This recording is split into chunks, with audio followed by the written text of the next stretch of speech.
সবকিছুরই যেমন একটি ইতিহাস থাকে, আমার প্রথম ছবি হীরের আংটিরও তেমন একটি ইতিহাস আছে। বড় করুণ এক ইতিহাস। সে আজ প্রায় 17 বছর আগের কথা। তখন আমার বয়স অনেক কম, মনটা অনেক কাঁচা, আর হাজার হোক প্রথম ছবি বলে কথা। কত খেটে, কত যত্ন করে, কত খসড়া পাল্টে স্ক্রিপ্ট লিখেছিলাম, কেউ যাতে ভুল ধরতে না পারে। চিলড্রেন্স ফিল্ম সোসাইটির কাছে নিয়মিত হতে দিয়ে পড়ে থেকে রাশি রাশি কাগজ জমা দিয়ে, রীতিমতো পরীক্ষা, ইন্টারভিউ দিয়ে তারপর তারা ছবিটার প্রডিউসার হতে রাজি হয়েছিলেন। এক এক করে অভিনেতা নির্বাচন। আমার তো ছবির জগতে কোনো পূর্ব পরিচয় নেই, তবু কেউ দ্বিধা করেননি। তাদের মধ্যে বসন্ত চৌধুরী, জ্ঞানেশ মুখোপাধ্যায়, বঙ্কিম ঘোষ, আজ আর নেই,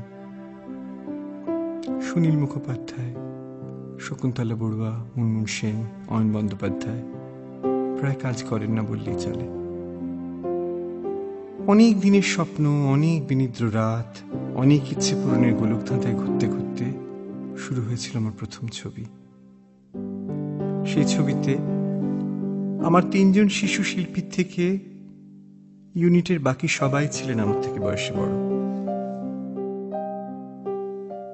ডিরেক্টর হলে কি হবে? আসলে আমি ছিলাম ইউনিটের 4 নম্বর বাচ্চা। ছবি শুটিং শুরু হয়েছিল পুজোর আগে। ছবিটা সেন্সর হয়েছিল পরের বছর এপ্রিলে।